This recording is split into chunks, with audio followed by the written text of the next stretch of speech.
Hey guys, it's that Dividend guy coming at you with another dividend investing video. Hopefully everybody had a great green day in the market. You know I always wish the best for my viewers and subscribers. So today we are down overall in the market. For the week, we're up 174. For the month, we're up 352. The 3-month mark, we're at 1857. For the year, we're up 2125, an all-time since April 13th of 2018, we're up 1412, up about 6.91%. Now, since we looked at the overall portfolio, let's take a look at the individual holdings. We have Realty Income and Dividend Aristocrat. We have 15 shares, a market value of $932.10. Average cost is $45.38. 4.26% of the portfolio is in Realty Income. We're down $3.15 today, up $251.40, or about 37%. We're up on Realty Income. Then we have a Dividend King in Altria. We have 148 shares, market value of about $6,200. Average cost is $43.84, so a nice cost down average opportunity here. The portfolio is made up of 28% of Altria, and that will be cut significantly. I'm not going to trim down the position of Altria because I can buy 3 shares with the dividend now at current prices, so I don't want to lower my overall cost in Altria, but I do want to lower it by buying more stocks. So the overall percentage is lower in this stock. So today we're down $740. Total we're down $330 or 5.09%. Then we have Coca-Cola, Dividend King. We have 20 shares. Market value is $950. Average cost is $51.26. 4.34% of the portfolio is in Coca-Cola. This is going to be one of my pillar stocks. It's going to be Coca-Cola, Procter Gamble, and Johnson & Johnson are going to be the big Dividend King players, probably about 8% in each. I really love all 3 of those companies, and I really do want some big exposure to them. So I'm up $4 today, down $76.90 or 7.5% on Coca-Cola overall. Then we have FRT. Another Dividend King. We have 1 share. Our market value is $76.42. Down big on this one. Our average cost is $113.40. So we have a great cost down average opportunity here, which would actually take out a big percentage of the Altria percentage.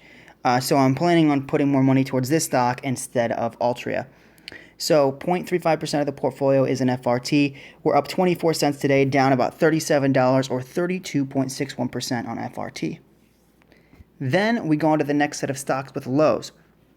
It's a Dividend King. We have 2 shares. Our market value is $302.36. Our average cost is $100.86. 1.38% of the portfolio is in Lowe's. We're up $1.86 today, up $100.66 or nearly 50%. We're up on Lowe's. Then we have AT&T, a Dividend Aristocrat. We have 68 shares, a market value of about $2,000. Our average cost is $30.97. 9.29% of the portfolio is in AT&T. This is going to be one of the bigger holdings as well, up there with Procter Gamble, Johnson & Johnson, and Coca-Cola. We're up $272 today, down $73.41 or 3.49%. Then we have AbbVie. We have 60 shares, $5,500 in AbbVie stock. Our average cost is $72.22. 25% of the portfolio is in AbbVie, which that will be going down because I'll be buying more stocks. Today we're down $31.80. Total we're up $1,200, up 28.38%.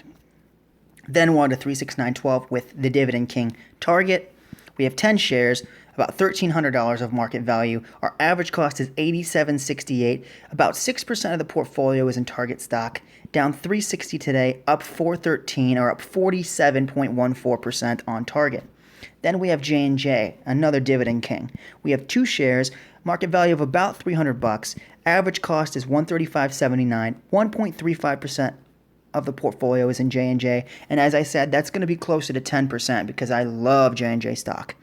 Down $170 today. Total, we're up $23.52 on 2 shares. That's really good profit, up 8.66% on J&J. Then another Dividend King with 3M. We have 2 shares, market value of about $300, or exactly at $312. Average cost is $147.28. 1.43% of the portfolio is in 3M. Today we're up $1.30. Total we're up $17.45 or 5.92%. Then we have Walgreens. They are a dividend aristocrat, but they're about 5 years away from dividend king status. We have 6 shares. Market value is $244.86. Our average cost is $39.92. 1.12% of the portfolio is in Walgreens stock. We broke even today, but total we're up $5.37, up 2.24%. Then we have ExxonMobil. It's a dividend aristocrat. We have 84 shares, a little over $3,600 of market value. Our average cost is $53.20, so a great cost on average opportunity here. 16.7% of the portfolio is in ExxonMobil. We're down $20 today, down $805 total. This is one of those that I would love to cost down average in, but I'm also dividend deficient in this one as well.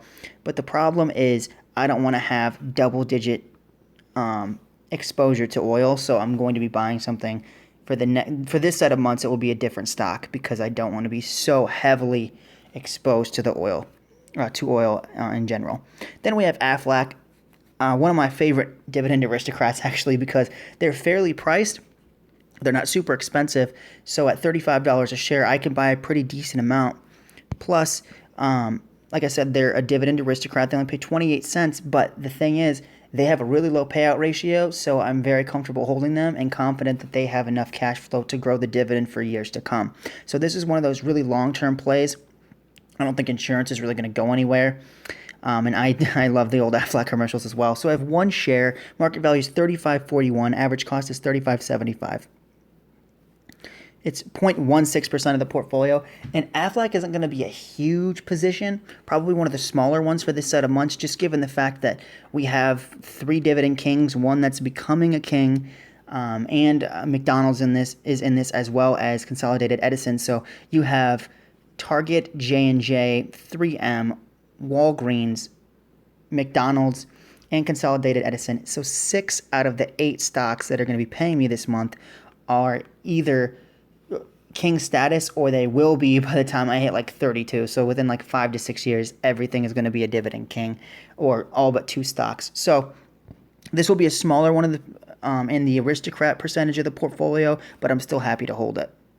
We're down 14 cents today, down 34 cents total. Then we're on to the watch list. So I was very strategic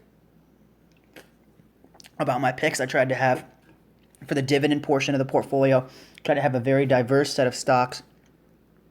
I'm trying to get 50% of the portfolio into dividend kings, 25% into aristocrats, which would include both McDonald's, Essex Property Group, and Realty Income. So that includes my real estate portion, and then 25% for growth.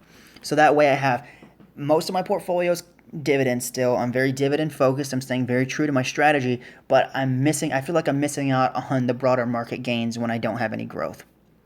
So that being said, we're going to finish out with the watch list real quick, starting off with Leggett Platt. I'm just going to go through and say whether or not I buy them at these prices. Leggett Platt is a definite buy. I have about $14, $15 of upside there, just enough for me to buy it. Cisco, this is one that I switched out. So I did have Walmart here, or I believe I had Genuine Parts. I already have a decent amount of retail, and Walmart's not quite to king status yet. I might switch it out for Genuine Parts, but I really do like Cisco. They are a food distribution company, and I really like what they do. So they sell, market, and distribute products to restaurants, healthcare, so that would be like hospitals and whatnot, and then education facilities as well. So this is a good education play. I was going to look into EPR Properties a while ago because they had some exposure to the education space, real estate wise, but I like this better. I feel like it's a lot safer. Food's a lot more dependable. People need to eat, kids need to eat, that type of thing. So I like it. It's a dividend king, and so it gives me some really good exposure. And adds a dividend king to the portfolio, and the dividend growth rate's like 12% year over year, so it's a wonderful dividend growth. Next is Genuine Parts, so I switched it out for Walmart because I had too much retail. So Genuine Parts, I love them. Oh, sorry, Cisco Systems at 56, I would buy it because obviously, as you can see, it has like $30 upside. Genuine Parts at 92. Yeah, just enough for me to buy it. PepsiCo, not touching it at 136, not even $10 of upside. Kimberly-Clark at 156, not touching it. It's right at its 52-week high. Colgate, it's only $2 below it, or $1.50 below it. 52-week high. But the thing with Colgate is it's cheap enough that I can buy a decent amount of shares, like 10 to 12 shares, with my grand every month. And once I get back to work, and it's not going to break the bank, so I can buy a decent amount. So I wouldn't mind initiating a position of like 8 shares, because then I can reciprocate that. So my one of my rules that I kind of made up when I've been off here is if it's initiating a position, I really don't care what the price of the stock is, because as long as I can buy in bulk, because if I can buy it and at least match what I bought the first time at a lower price, I'm not worried about it. The issue a lot of investors run into is a lot of people that I've watched buy in bulk. So they'll buy like 14 shares, right? But they have like $1,200 and they can't reciprocate putting that amount of money in the market. So then they're stuck at that price. Or they see it at a lower price and they can only buy 4 shares the next month because they don't divvy out their cash properly. So my thing is, I don't mind initiating a position in a stock that I can buy in bulk if I can repeat that buy that next set of months. So Colgate's one of those where even though it's barely off its 52-week high, I love the company, think it's phenomenal. I buy its products, so I would definitely buy it at 75. Same thing with Procter Gamble. Like I said, with Coca-Cola, Procter Gamble, and J&J, they're going to be 3 pillars. They're going to be probably 8 to 10% of single holdings in the portfolio. I love Procter Gamble. I think they're great. They have a lot of diversity in their product line, so I would buy it just because I want to initiate a position. And like I said, if it's initiating and it's only 1 or 2 shares, I don't mind it being close to the 52-week high. Then Caterpillar at 134 is definitely a buy for me, about $15 of upside. SX Property Group, I have this one memorized. At or below 300, it's a buy or a steal. So at 220, it's definitely a steal for me. Clorox, not touching it with the pandemic going on. That's been shooting up. Consolidated Edison, this is one of the kings. So I switched this out for American States Water simply because American States Water was about the same price and only paid like 35 cents for the dividend. So I'd need a lot more shares to be dividend efficient in American States Water than I would Consolidated Edison. And both water and electricity I'm a fan of because I feel like they're never going to go out of style. People are always going to pay for it. It's easy money in the stock market because people have to pay those bills, right? It's just more efficient than American States Water, so that's why I switched it out. And then we have McDonald's. They are on year 41, 42 if they boost it this year. So they're within 8 years of becoming a dividend king. I love them. They're a real estate company that sells burgers and fries on top of real estate. So anywhere I said at 200, I had $20 upside, but really it's like 205 is the cheapest, or the most expensive I would buy it at. So it's getting close to the point where I wouldn't buy it, but I'm okay here at 203. I'd still purchase it. And so that's the end. McDonald's is the end of our dividend portion of the portfolio. Now I'm going strictly for growth.